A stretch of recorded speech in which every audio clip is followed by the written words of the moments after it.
నమస్కారం నేను Neelima welcome to V digital news today's news headlines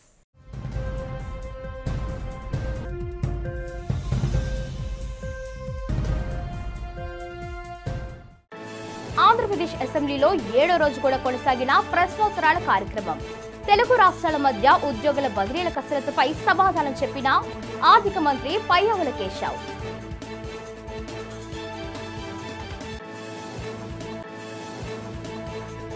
నగరంలో చోరీ కేసులను భారీగా ఛేదించిన విశాఖ పోలీసులు నిందితుల నుంచి 88,52,000 విలువైన బంగారం సెల్ ఫోన్స్ నగదు స్వాధీనం చేసుకుని బాధితులకు అందజేసిన నగర CP Shankhabrata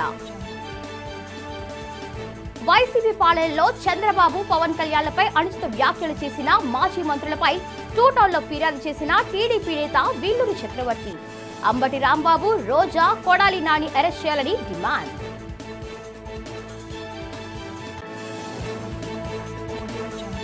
RTI human rights activist association all India main organiser గా ఆల్ఫా కృష్ణ నియామకం ఆర్టీఐ కార్యకర్తలకు ప్రజలకు అండగా ఉంటారని వెల్లడి తెలుగు రాష్ట్రాల మధ్య ఉద్యోగుల బదిలీలపై తమ ప్రభుత్వం కసరత్తు చేస్తుందని ఆర్థిక శాఖ మంత్రి పయ్యావుల కేశవ్ అన్నారు 7వ రోజు మంగళవారం ఆంధ్రప్రదేశ్ అసెంబ్లీ సమావేశాలు ప్రారంభమైన వెంటనే స్పీకర్ అయ్యన్న పాత్రుడు ప్రశ్నోత్తరాలు చేపట్టారు ఈ కార్యక్రమంలోనే తెలుగు రాష్ట్రాల మధ్య ఉద్యోగుల బదిలీలపై చర్చ సందర్భంగా ఆర్థిక శాఖ మంత్రి పయ్యావుల కేశవ్ కీలక ప్రకటన చేశారు అధికారులు తాజా నివేదన ప్రకారం మొత్తం 1,942 మంది ఏపీ ఉద్యోగులు తెలంగాణకు వెళ్లేందుకు ఆసక్తి చూపుతున్నారని తెలిపారు ఇక 1,447 మంది తెలంగాణకు చెందిన ఉద్యోగులు ఏపీకి రావాలనుకుంటున్నారని పేర్కొన్నారు ఉద్యోగులు వన్ టైం రిలీవ్ కోసం తెలంగాణ ప్రభుత్వానికి ప్రతిపాదనలు పంపామని వివరించారు అందుకు అక్కడి ప్రభుత్వం నుంచి సమాధానం రావాల్సి ఉందని మంత్రి స్పష్టం చేశారు ఆందోళన వ్యక్తం చేస్తున్న సభ్యుల గురించి ఆలోచిస్తారు ప్రభుత్వం విస్తృతంగా తమకు వచ్చినటువంటి అభ్యర్థనలు అన్నింటినీ కూడా పరిష్కారం చేసే దిశగానే ప్రభుత్వ ఆలోచనలు ఉన్నాయి అధ్యక్ష కేవలం ఆ నాన్ నేటివ్ తెలంగాణ వాళ్ళని మాత్రమే పంపిస్తే నాన్ నేటివ్ వెళ్ళాలనుకున్నటువంటి వాళ్ళు కూడా ఇబ్బందుల్లో పడేటువంటి పరిస్థితి ఉంటుంది ఏది ఏమైనా కూడా ఈ ప్రభుత్వం వచ్చిన తర్వాత గౌరవ ముఖ్యమంత్రి చంద్రబాబు నాయుడు గారు చొరవ తీసుకుని పక్క రాష్ట్రమైనటువంటి తెలంగాణతో చర్చల్ని ప్రారంభించడం ఆయనే స్వచ్ఛందంగా వెళ్ళి మనం కలవాలి అనేటువంటి ఒక తొలి అడుగు వేయటం దాని తర్వాత రెండు రాష్ట్రాలు సమస్యల్ని పరిష్కారం చేసుకోవడం కోసం 2 కమిటీలు వేసుకోవడం జరిగింది అధ్యక్ష సీనియర్ అధికారులతోటి ఒక కమిటీ ఇరు రాష్ట్రాల్లోనూ మరి ఇక్కడ సీనియర్ మంత్రులతోనూ మనం కమిటీలు వేసుకోవడం జరిగింది తప్పకుండా ఈ సమస్యని పరిష్కారం చేయడం కోసం ఇప్పటికే ఫైనాన్స్ ఇష్యూ ఒకటి ఆ కమిటీ డిస్కషన్ చేస్తూ ఉంది దీన్ని కూడా రిజాల్వ్ చేయడానికి ఆ కమిటీ ద్వారా మేము చొరవ చూపించేటువంటి ప్రయత్నం చేస్తాం అధ్యక్ష తెలంగాణ నుంచి గౌరవ మంత్రి ఉప ముఖ్యమంత్రి బట్టి విక్రమార్క గారు గౌరవ మంత్రివర్యులు దుద్దిళ్ల శ్రీధర్ బాబు గారు గౌరవ మంత్రివర్యులు పొన్నం ప్రభాకర్ గారు ఉన్నారు అధ్యక్ష నగర పోలీసులు 72 కేసుల్లో 102 మంది నిందితులను పట్టుకున్నారు నిందితుల నుండి 88,52,000 రూపాయలు విలువ చేసే చోరీ సొత్తును స్వాధీనం చేసుకున్నారు నగర police commissioner doctor Shankhabrata Bagchi ఆదేశాలతో ప్రత్యేక పోలీసు బృందాలు పనిచేశాయి ఈ బృందాలు ఆధునిక సాంకేతిక పరిజ్ఞానాన్ని వినియోగించి కేసులను త్వరితగిన ఛేదించగలిగారు వివిధ ప్రాంతాల్లో చోరీలకు పాల్పడిన వారిని గుర్తించి భారీగా చోరీ సొత్తును స్వాధీనం చేసుకున్నారు వివిధ కేసుల్లో నిందితుల నుండి చోరీ చేసిన సొత్తును పోలీస్ కమిషనరేట్లో మేళా నిర్వహించి ప్రదర్శించారు ఈ సందర్భంగా నగర police commissioner doctor Shankhabrata Bagchi మాట్లాడుతూ 116 కేసుల్లో 72 కేసులను ఛేదించామని చెప్పారు ఈ కేసులతో సంబంధం ఉన్న 102 మంది నిందితులను అరెస్ట్ చేశామన్నారు కేసులను సత్వరమే ఛేదించిన పోలీసు బృందాలను కమిషనర్ అభినందించారు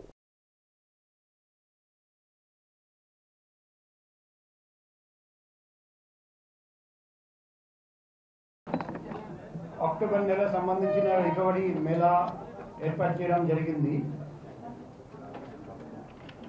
అందరికీ తెలియజేస్తున్నాం లాస్ట్ 3 months కంపేర్ చేస్తే ఆగస్టులో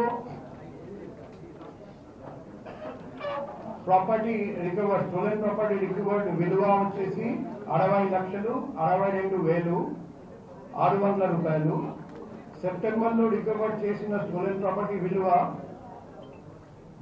86,24,850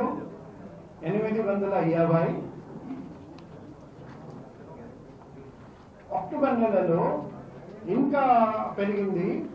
స్టోలెన్ ప్రాపర్టీ రికవర్డ్ విలువ వచ్చేసి 88,22,000 లో ఒక మోటో ఉంది, సిటిఎస్ ఆర్టీఎస్ 40S హైయర్ ఫాస్టర్ స్ట్రాంగర్.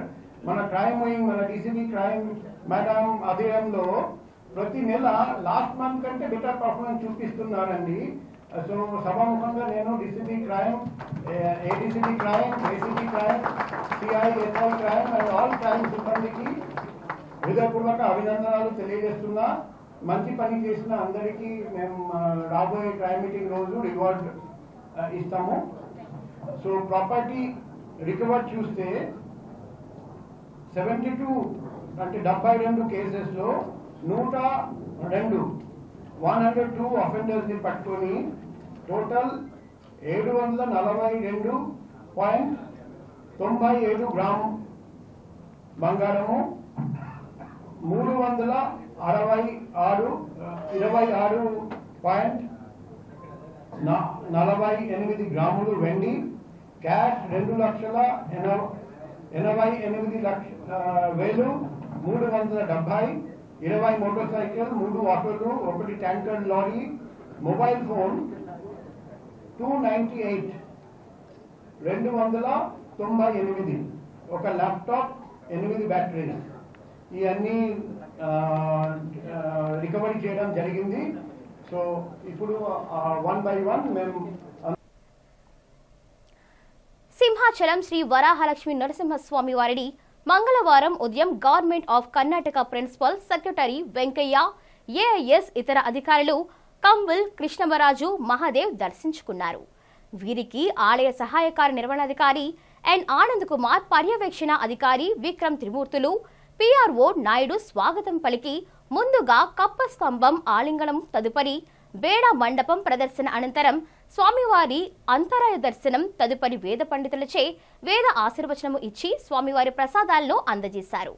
వీరితో శ్రీశైలం కృష్ణారామూర్తి, రాజు తదితరులు స్వామివారిని దర్శించుకున్నారు.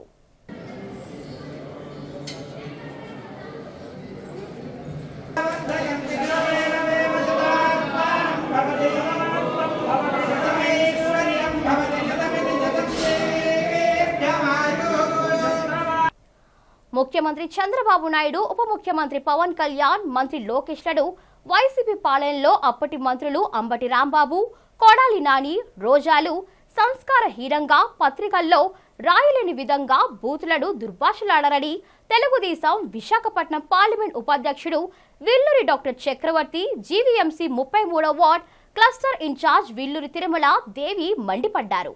ఈ సందర్భంగా సోమవారం 2 టౌన్ పోలీస్ స్టేషన్లో మాజీ మంత్రులు అంబటి రాంబాబు, కొడాలి నాని, రోజాలపై ఫిర్యాదు చేశారు. అనంతరం వారు మాట్లాడుతూ ఇదే విషయంపై వైసీపీ పాలనలో పోలీసులకు ఫిర్యాదు చేస్తే తీసుకోలేదన్నారు. అసభ్య పదజాలంతో సభ్య సమాజం తలదించుకునేలా ప్రవర్తించి మంత్రి పదవులకే కళంకం తెచ్చిన వారిపై కఠిన చర్యలు తీసుకోవాలని డిమాండ్ చేశారు. అసభ్య పదజాలంతో రెచ్చిపోయిన మాజీ మంత్రులు అంబటి రాంబాబు, కొడాలి నాని, రోజాతో పాటు సోషల్ మీడియాలో విచ్చలవిడిగా చంద్రబాబు నాయుడు, పవన్ కళ్యాణ్ కుటుంబ సభ్యులపై పోస్టులు పెట్టి వ్యక్తిత్వ హనానికి పాల్పడిన వైసీపీ నాయకులు, కార్యకర్తలపై కఠిన చర్యలు తీసుకొని జైలుకు పంపాలని డిమాండ్ చేశారు. గత 5 ఏళ్లలో సైకో పాలనలో సర్వనాశనమైన రాష్ట్రాన్ని చంద్రబాబు నాయుడు సారథ్యంలో కూటమి ప్రభుత్వంలో గాడిలో పెడుతుందన్నారు. మరి మా పరిధిలోకి వచ్చిన 2 టౌన్ పోలీస్ స్టేషన్, మరి డాబా గార్డెన్స్, మరి వారికి మరి 2 town law and order crime CA గారు law and order CA Tirumala Rao గారికి ఒక వినతిపత్రం సమర్పించడమైనది. ఆ వినతిపత్రం ఏమనగా, వైసీపీ ప్రభుత్వం గత 5 సంవత్సరాలు పరిపాలన చేసినప్పుడు మరి మా తెలుగుదేశం నాయకుడు అయినటువంటి అప్పుడు జాతీయ పార్టీ అధ్యక్షుడు ఇప్పుడు ముఖ్యమంత్రి అయినటువంటి నారా చంద్రబాబు నాయుడు గారిని, అలాగే పవన్ కళ్యాణ్ గారిని, ఉప ముఖ్యమంత్రి పవన్ కళ్యాణ్ గారిని, అలాగే లోకేష్ గారు ఐటీ శాఖ మార్చులు మరి యువనాయకుడు నారా లోకేష్ గారిని ఘోరమైన విమర్శలు, అంటే చెప్పరాన పదజాలంతో అసెంబ్లీలో కానీ బయటన కానీ ఎన్నో దోషణలు చేసి ఎవరైతే మినిస్టర్లు ఉన్నారో కోడేల నాని గారు కానీ, అలాగే అంబటి రాంబాబు కానీ, అలాగే పేరు నాని గారు కానీ, ఆర్కే రోజా గారు కానీ, వీరందరూ కూడా దుర్భాషలాడి అది సోషల్ మీడియా కూడా వైరల్ చేస్తూ దీనికి సినీ స్క్రీన్ ప్లే మరి సజ్జల రామకృష్ణారెడ్డి కొడుకు ప్రభాకర్ రెడ్డి గారు మరి ఆయన ఆధ్వర్యంలో మరి ఏదైతే మరి సోషల్ మీడియా నడిచిందో వైసీపీ గవర్నమెంట్ అప్పుడు వారు ఫేక్ అకౌంట్లతో ఈ అన్నింటిని ట్రోల్ చేస్తూ మరి చాలా ఇబ్బందులకి గురి చేసేవారు. చూస్తున్న వాళ్ళకి అసెంబ్లీలో కూడా ఆ మాటలు చూస్తుంటే ఏటి అసెంబ్లీ అని చెప్పేసి వాళ్ళు ఆఫ్ చేసుకునే పొజిషన్, అసెంబ్లీ సమావేశాలు చూసుకుని ఆఫ్ చేసే పొజిషన్ ప్రజల్లోకి వచ్చింది. అలాగే ఈరోజు చూస్తున్న అసెంబ్లీ సమావేశం నారా చంద్రబాబు నాయుడు ప్రతి ఒక్కరు ఏదైతే బడ్జెట్ విషయాలు కానీ ఏమైనా కూలంకోసంగా చేస్తున్న బూతుల పురాణం లేదు, ఏమి లేదు, అదంటే డెవలప్మెంట్. అందరికీ ఈరోజు 2 టౌన్ పరిధిలో ఉన్న మా వార్డు పరిధిలో ఉన్న 2 టౌన్ పోలీస్ స్టేషన్ రావడం జరిగింది. ముఖ్యంగా మహిళా నాయకురాలు ఎవరైతే ఉన్నారో ఆర్కే రోజా గారు, ఫస్ట్ ఆవిడికి ముందు భిక్ష పెట్టింది మా తెలుగుదేశం నాయకులు శ్రీ నారా చంద్రబాబు నాయుడు గారు.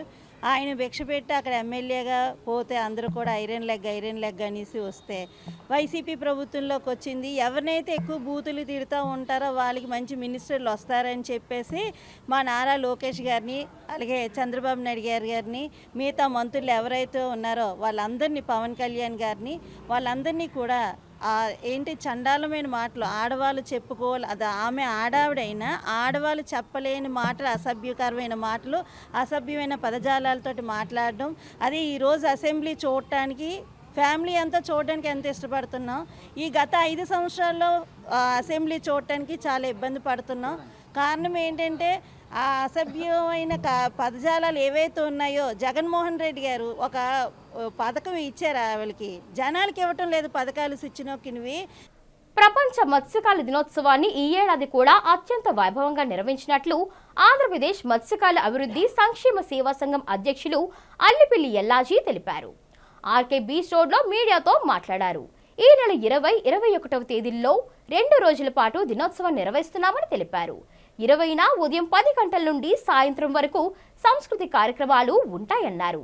21న సుమారు 6,000 మందికి పైగా భోజనం సదుపాయాలతో పాటు 2,500 మంది పేదలకు చీరలు, రగ్గులు, దుప్పట్లు పంపిణీ చేస్తామని అల్లిపిల్లి ఎల్లాజీ తెలిపారు.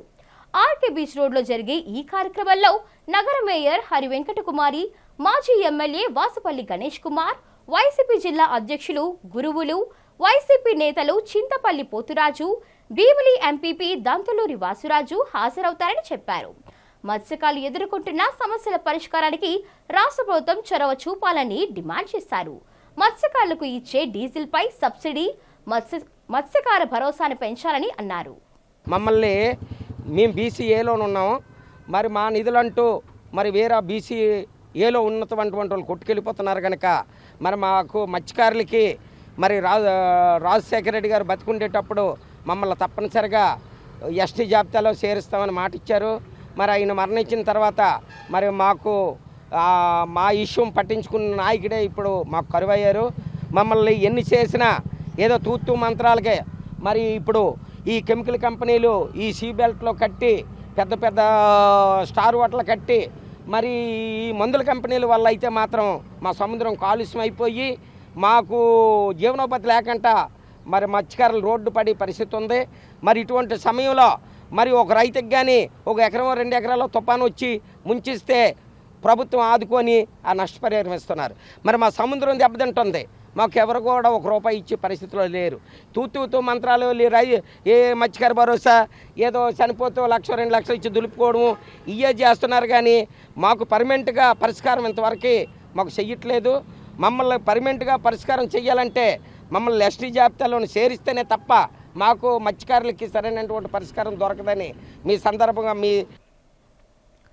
విశాఖలో బాలోత్సవం కార్యక్రమం ఘనంగా ప్రారంభమైంది. 3 రోజుల పాటు ఈ కార్యక్రమాలు నగరంలోని సెయింట్ ఆంథోనీ పాఠశాలలో జరుగుతాయి. ఈ బాలోత్సవానికి చిన్నారుల నుండి విశేష స్పందన లభించింది. చిన్నారుల్లో దాగి ఉన్న ప్రతిభ, సృజనాత్మక శక్తిని వెలికి తీయడమే లక్ష్యంగా ఈ బాలోత్సవాన్ని నిర్వాహకులు నిర్వహిస్తున్నారు. ఈ సందర్భంగా ప్రముఖ రచయిత బేతవాళ్లు రామబ్రహ్మం, మాజీ ఎమ్మెల్సీ ఎంవీఎస్ శర్మ మాట్లాడారు. నేను ఎక్కడ చూసినా అనేక ప్రాంతాల కాంక్రీట్ జంగిల్గా మారిపోయాయని అన్నారు. దీంతో పిల్లలు ఆడుకునేందుకు కూడా సరైన ప్రదేశాలు లేవన్నారు. తల్లిదండ్రులు సైతం తమ పిల్లలను తరగతి గదులు కేవలం పాఠ్య పుస్తకాలకే పరిమితం చేయడం పట్ల ఆందోళన వ్యక్తం చేశారు. దీనివలన వారిలో దాగి ఉన్న సృజనాత్మక శక్తిని వెలికి తీయడం సాధ్యపడటం లేదన్నారు. నేడు అందుబాటులోకి వచ్చిన స్మార్ట్ ఫోన్స్, ల్యాప్టాప్లకు ఎక్కువ మంది పిల్లలు బానిసలవుతున్నారని ఆవేదనని వెలిబుచ్చారు. తమ పిల్లల్లో ఉన్న ప్రతిభను వెలికి తీసేందుకు తల్లిదండ్రులు కృషి చేయాలని రామబ్రహ్మం శర్మలు కోరారు. 24 గంటలు పిల్లలకి మొఖాలకి పుస్తకాలు కట్టేసి, అది కాకపోతే టీవీనో లేకపోతే ఒక ల్యాప్టాపో లేకపోతే స్మార్ట్ ఫోనో పట్టుకుని ఎవరి ప్రపంచంలో వాళ్ళు విడివిడిగా బతికేటటువంటి ఒక దౌర్భాగ్య పరిస్థితి నుంచి కొత్త తరం పిల్లల్ని బయటికి తీసుకురావాలనే ఒక సదుద్దేశంతో ఈ బాలోత్సవం అనేటువంటి జరుగుతోంది. ఇది 2వ సంవత్సరం సక్సెస్ఫుల్గా నిర్వాహకులు ఈ పని చేయగలుగుతున్నారు. ప్రజల్లో కూడా ఈ ఉత్సవానికి చాలా ఆదరణ ఉంది. ఇటువంటి ఒక మార్పు కావాలి అనేటువంటిది ప్రజలందరూ కోరుకుంటున్నారని దీన్ని బట్టి తెలుస్తోంది. ఇంకా పెద్ద ఎత్తున ఈ బాలోత్సవాలు విశాఖ నగరంలో ప్రతి వార్డులోనూ, కనీసం ప్రతి మున్సిపల్ కార్పొరేషన్ జోన్లోనూ జరిగేలా భవిష్యత్తులో అభివృద్ధి చెందుతాయని. విశాఖ స్టీల్ ప్లాంట్ ను ప్రభుత్వ రంగ సంస్థగానే కొనసాగించాలని అఖిలపక్ష కార్మిక సంఘాల నేతలు కేంద్ర ప్రభుత్వాన్ని ముక్త కంఠంతో డిమాండ్ చేశారు. అల్లూరి విజ్ఞాన కేంద్రంలో జరిగిన మీడియా సమావేశంలో కార్మిక నేతలు మంత్రి రాజశేఖర్, అయోధ్య రామయ్య, ఆంజనేయులు మాట్లాడారు. విశాఖ స్టీల్ ప్లాంట్ ను ప్రైవేటీకరణ చేసే ప్రతిపాదనను మోడీ సర్కార్ విరమించుకోవాలని డిమాండ్ చేశారు. స్టీల్ ప్లాంట్ ను ప్రభుత్వ రంగ సంస్థగానే కొనసాగించకపోతే తీవ్ర పరిణామాలు తప్పవని మోడీ సర్కార్ను హెచ్చరించారు. ఎన్నో ఉద్యమాలు, ప్రాణాలు త్యాగం చేసి సాధించుకున్న స్టీల్ ప్లాంట్ పరిరక్షణకై మరోమారు ఎంతటికైనా తెగిస్తామన్నారు. రాష్ట్రంలో ఎన్డీఏ కూటమి ప్రభుత్వం స్టీల్ ప్లాంట్ విషయంలో కేంద్రంపై ఒత్తిడి తీసుకురావాలన్నారు. సకాలంలో ఉద్యోగులు జీతాలు ఇవ్వకుండా, కాంట్రాక్ట్ కార్మికులు 4 మాసాల నుంచి జీతాలు లేవు, పర్మనెంట్ ఉద్యోగులు 2 మాసాల నుంచి జీతాలు లేవు. ఈ జీతాలు లేకుండా భయపెట్టి విలువైనటువంటి ఉద్యోగుల్ని, అనుభవం కలిగిన ఉద్యోగుల్ని రిజైన్ చేసి ఉద్యోగులను వెళ్ళిపోయేటట్టుగా చేస్తూ ఉన్నారు. ఇది ఏ విధంగా ప్లాంట్కి ఉపయోగపడుతుందని చెప్పి అడుగుతూ ఉన్నాం.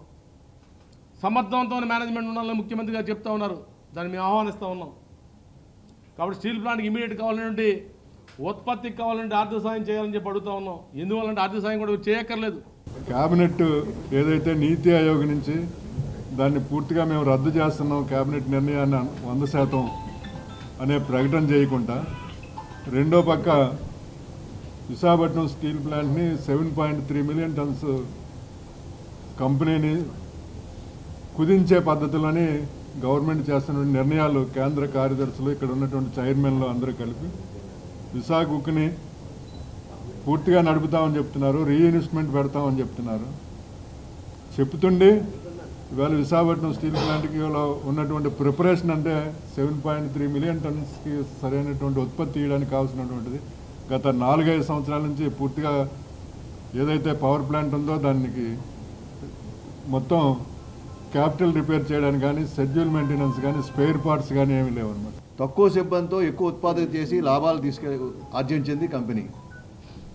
దీన్ని 3 మిలియన్ టన్నుల నుంచి 6 మిలియన్ టన్నుల స్థాయికి తీసుకెళ్ళడానికి అనేకమైన కార్యక్రమాలు చేపట్టి ఉన్నటువంటి సిబ్బందితోనే కార్యక్రమాలు చేయడం జరిగింది.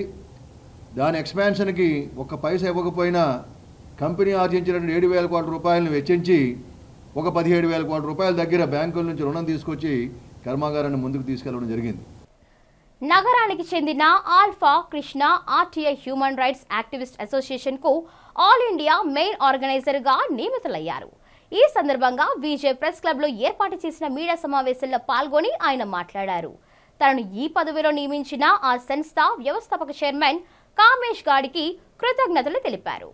రాష్ట్రంలో ఈ సంస్థల బలోపేతం చేయడంతో పాటు ఆర్టీఐ కార్యకర్తలకు అండగా నిలబడతామని ఆల్ఫా కృష్ణ భరోసా ఇచ్చారు. చట్టంలో కొన్ని లొసుగులను ఆధారంగా చేసుకొని కొందరు అక్రమాలకు పాల్పడుతున్నారని ఆవేదన వ్యక్తం చేశారు. నిబద్ధతతో ప్రజల కోసం పనిచేసే ఆర్టీఏ కార్యకర్తలకు తమ సంస్థ అండగా ఉంటుందని భరోసా ఇచ్చారు. రాష్ట్రంలో ఇటీవల కాలంలో ఆర్టీఏ కార్యకర్తలపై దాడులు అధికమయ్యాయని అన్నారు. దీనిని తాము ప్రతిఘటిస్తామని స్పష్టం చేశారు. ప్రజలకు సమాచార హక్కు చట్టం ద్వారా జరుగుతున్నటువంటి నిర్ణయాలు, చేస్తున్నటువంటి నిర్ణయాలు, తీసుకున్నటువంటి నిర్ణయాలు ఏంటా అని చెప్పేసి ఈ రోజు వరకు కూడా భారతదేశంలో ఉన్న ప్రజానికానికి 63% తెలియదు అని అంటే మనం ఏ స్థాయిలో ఉన్నామో గుర్తుంచుకోవాలి. ప్రపంచ దేశాల్లో అతిపెద్ద ప్రజాస్వామ్య దేశమైన భారతదేశంలో ఇలాంటి పరిస్థితి ఉంటే మరి రైట్ టు ఇన్ఫర్మేషన్ యాక్ట్ చట్టం అమల్లోకి వచ్చిన తర్వాత కూడా ఈరోజు మరి అనేకమైనటువంటి ఆర్టీఐ యాక్ట్ కార్యకర్తల మీద ఆంధ్రప్రదేశ్లో ప్రత్యేకించి దాడులు చేయడమే కాకుండా రాష్ట్ర ప్రభుత్వం తమ సమస్యలను వెంటనే పరిష్కరించాలంటూ ఆశా వర్కర్లు ధర్నా నిర్వహించారు. జీవీఎంసీ గాంధీ విగ్రహం ఆవరణలో ఆశా వర్కర్ల యూనియన్ ఆధ్వర్యంలో తమ నిరసన వ్యక్తం చేశారు. ఈ సందర్భంగా యూనియన్ నేతలు పద్మావతి, మేరీ మాట్లాడారు. ఎన్నికల మేనిఫెస్టోలో ఆశా వర్కర్లకు ఇచ్చిన హామీని ఎన్డీఏ కూటమి రాష్ట్ర ప్రభుత్వం నెరవేర్చాలన్నారు. ఆశా వర్కర్ల సర్వీస్ను క్రమబద్ధీకరించాలని, జీతాలను పెంచి సెలవులు మంజూరు చేయాలని డిమాండ్ చేశారు. ప్రభుత్వం ఆశా వర్కర్ల సమస్యలపై సానుకూలంగా స్పందించాలన్నారు. నిర్లక్ష్యంగా వ్యవహరిస్తే భవిష్యత్తులో ఆందోళన తీవ్రతరం చేస్తామని పద్మావతి, మేరీలు రాష్ట్ర ప్రభుత్వాన్ని హెచ్చరించారు.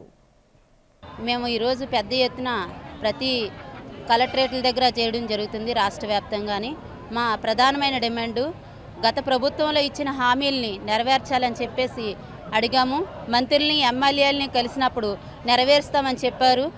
ఇప్పటికైతే జీవోలు అయితే ఇవ్వలేదు. ఈ ప్రభుత్వం వచ్చి 9 నెలలు అయినప్పటికీ కూడా జీవోలు అనేది అమలు చేయలేదు.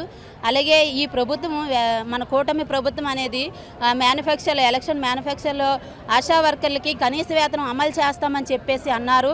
మరి ఈరోజు ధరలు అయితే విపరీతంగా పెరిగిపోయి ఉన్నాయి. కనీస వేతనం పెంచుతామని చెప్పారు. మేనిఫెస్టోలో పెట్టారు. చంద్రబాబు నాయుడు గారిని ఒకటే అడుగుతున్నాం, మీరు ఏదైతే మేనిఫెస్టోలో పెట్టారో కనీస వేతనం పెంచుతామని చెప్పి ఆశా వర్కర్లకి వెంటనే ఇవ్వాలని చెప్పి మేము అడుగుతూ ఉన్నాం. అసెంబ్లీ సమావేశాలు జరుగుతూ ఉన్నాయి, కానీ మా గురించి చర్చ అనేది జరగలేదు. గత ప్రభుత్వంలో ఇచ్చిన హామీలకి వెంటనే జీవోలు ఇవ్వాలని చెప్పి అడుగుతూ ఉన్నాం. ఒక ఆశా వర్కర్ చనిపోతే ఇన్సూరెన్స్ లేదు, ఒక ఆశా వర్కర్ చనిపోతే కుటుంబానికి ఆదాయం లేదు. కనీసం ఇప్పుడైనా సరే ఈ ప్రభుత్వమైనా మహిళల కోసం పనిచేస్తున్నాం, మహిళలంటే మాకు ఇష్టమని చెప్తా ఉన్నారు చంద్రబాబు నాయుడు గారు, పవన్ కళ్యాణ్ గారు.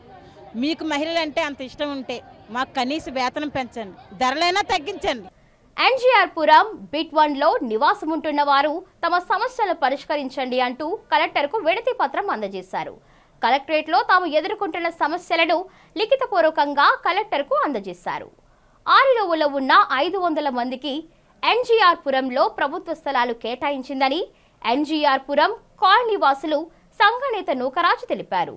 సుమారు 200 మందిని పక్కా గృహాలు నిర్మించుకొని నివాసం ఉంటున్నామని చెప్పారు. సంవత్సరాలు గడుస్తున్నా వీధి దీపాలు కాడి తమ ఇళ్లకు విద్యుత్ కనెక్షన్లు ఇంతవరకు అధికారులు ఇవ్వలేదని తెలిపారు. కొన్ని సంవత్సరాలుగా విద్యుత్ సదుపాయం లేకుండానే తమ జీవనం సాగించాల్సిన దయనీయ దుస్థితి నెలకొందని అన్నారు. తక్షణమే తమకు విద్యుత్ సౌకర్యంతో పాటు కనీస మౌలిక వసతులు కల్పించాలని నూకరాజు డిమాండ్ చేశారు. సుమారు 565 ఫ్లాట్లు పేదలందరికీ ఇల్లు అనే పథకంలోనూ అలాట్ చేశారండి. దాంట్లో మేము సొంతంగా కట్టుకునే ఆప్షన్ ఒకటి ఉందండి. ఆ ఆప్షన్లోనూ సుమారు 300 మంది ఆల్రెడీ ఇల్లులు కట్టడం జరిగిందండి. దాంట్లో ఆల్రెడీ సుమారు 15 కుటుంబాలు నివసిస్తున్నాయి. కాకపోతే ఏంటంటే ఆ లేఅవుట్కి గత 3 సంవత్సరాలు బట్టి కూడా ఒక కనీసం వసతి సౌకర్యాలు ఏమీ లేవండి. కరెంటు కానీ, డ్రైనేజ్ కానీ, రోడ్లు కానీ ఏమీ కూడా లేవండి. ఆ చీకటి బ్రతుకుల్లోనే ఆ కుటుంబాలు ఈ పేదరికం వల్ల నివసిస్తున్నాయండి. చోరీకి గురైన విలువైన వస్తువులు తిరిగి తమకు లభించడం పట్ల బాధితుల్లో ఆనందానికి అవధులు లేకుండా పోయింది. చోరీకి గురైన వస్తువులు అనతి కాలంలోనే తమ చెంతకు చేరడం తాము నమ్మలేకపోతున్నామని అన్నారు. పోయిన వస్తువులను తిరిగి తమకు చేర్చిన నగర పోలీసులకు మనస్ఫూర్తిగా కృతజ్ఞతలు తెలిపారు. ప్రధానంగా నగర police commissioner doctor Shankar Pratap Bagchi చూపిన చొరవ కారణంగానే చోరీకి గురైన తమ వస్తువులు తమకు దక్కాయని ఆనందం వెలుబుచ్చారు. ఇలాంటి పోలీస్ ఉన్నతాధికారి ఉంటే ప్రజలకు ఆనందమేనని అన్నారు. ఇటీవల కాలంలో తమ ఇళ్లలో చోరీలు జరిగాయని చెప్పారు. చోరీ జరిగిన విషయాన్ని పోలీసులకు ఫిర్యాదు చేశామని అన్నారు. పోలీసులు ప్రత్యేక దృష్టి సారించి చోరీలకు పాల్పడిన దొంగలను పట్టుకొని చోరీ సొత్తును రికవరీ చేశామన్నారు. కష్టపడి సంపాదించిన సొమ్ముతో కొనుగోలు చేసిన వస్తువులు తిరిగి తమకు చేర్చిన పోలీసుల సేవలను మరవలేమని బాధితులు ప్రశంసించారు. నా పేరు బి సత్యవతి. మేము గోపాలపట్నంలో ఉంటున్నాము. నగర సంకీర్తన కోసం తెల్లవారు 5 గంటలకి బయలుదేరారనమాట. వెళ్ళేటప్పుడు అట్నుంచి చూశారు వాళ్ళు, నేను వస్తుండగా చూశారు. మళ్ళీ అట్నుంచి నేను వస్తున్నాను, వచ్చేటప్పుడు పట్టి లాగేశారనమాట. లాగేసిన తర్వాత పోలీస్ డిపార్ట్మెంట్కి ఇన్ఫామ్ చేశాము. ఒకరు లాగారు, ఇంకొక వెనకాల బండి మీద వచ్చి తీసుకున్నాడు. ఇద్దరు వచ్చారు. పరిగెట్టాను కాసేపు, తెల్లవారు 5 గంటలకండి. సో వాళ్ళతో పాటు పరిగెట్టాను. వెంటనే పోలీస్ డిపార్ట్మెంట్కి ఇన్ఫామ్ చేశాము. వెంటనే సిఏ గారు, అక్కడ సబ్ ఇన్స్పెక్టర్ గారు వచ్చారనమాట. వచ్చి ఎక్కడ పోయింది ఏంటి అని అన్ని వెరిఫై చేశారు, చూశారు. చూసిన తర్వాత కంప్లైంట్ రిజిస్ట్రేషన్ చేయండి అమ్మా అన్నారు. చేసాం. 2020లో జరిగింది ఇది. సో తర్వాత మళ్ళీ ఒక 2-3 సార్లు వెళ్ళాము. వెళ్ళిన తర్వాత కలెక్ట్ అయిన తర్వాత మేము ఇస్తామమ్మా, ఇన్ఫామ్ చేస్తామన్నారు. అది సడన్గా మొన్న మాకు ఇన్ఫామ్ చేశారు, మీరు రండి ఒకసారి స్టేషన్కి. అంటే మళ్ళీ మామూలుగా సంతకాలకి వాటికి రమ్మన్నారేమో అనుకున్నాం. సార్ నాకు 65 years వచ్చింది, నేను రాలేను బాబు ఇలా అంటే, లేదమ్మా వస్తూ కొంత దొరికింది, మీకు ఇద్దామని అనుకుంటున్నాము, రండి అందుకే పిలుస్తున్నాం అందరినీ అన్నారు.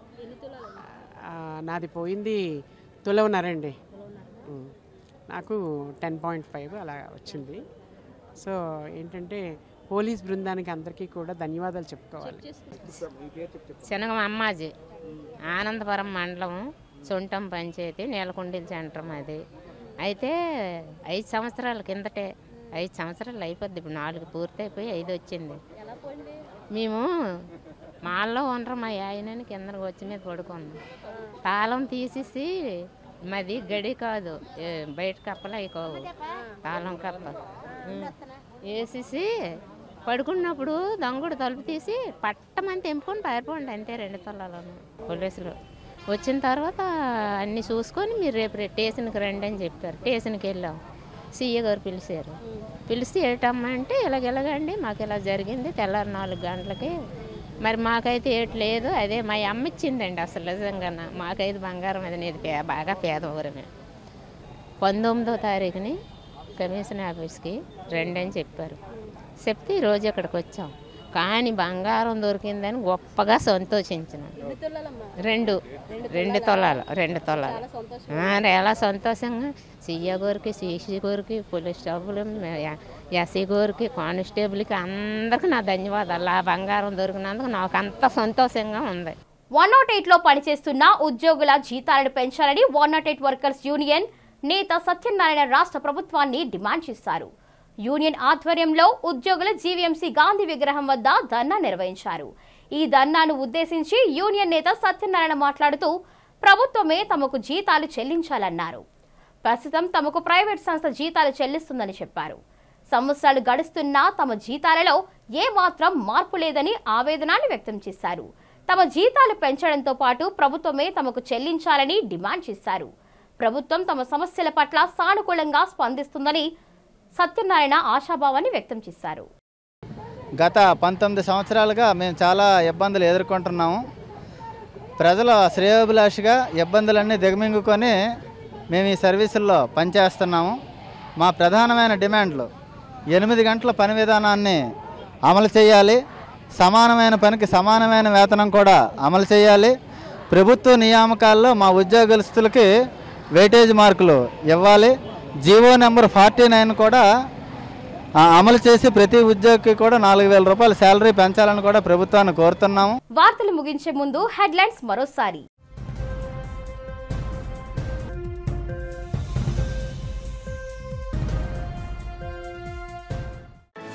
ఆంధ్రప్రదేశ్ అసెంబ్లీలో 7వ రోజు కూడా కొనసాగిన ప్రశ్నోత్తరాల కార్యక్రమం.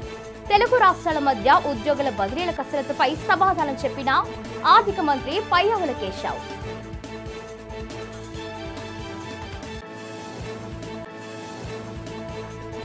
నగరంలో చోరీ కేసులను భారీగా ఛేదించిన విశాఖ పోలీసులు. నిందితుల నుంచి 88,52,000 విలువైన బంగారం, సెల్ ఫోన్స్, నగదు స్వాధీనం చేసుకుని బాధితులకు అందజేసిన నగర సిపి శంకర్ప్రతాప్. వైసీపీ పాలనలో చంద్రబాబు, పవన్ కళ్యాణ్లపై అనుచిత వ్యాఖ్యలు చేసిన మాజీ మంత్రులపై టూటౌన్లో ఫిర్యాదు చేసిన టీడీపీ నేత వీల్లూరి చక్రవర్తి. అంబటి రాంబాబు, రోజా, కొడాలి నాని అరెస్ట్ చేయాలని డిమాండ్.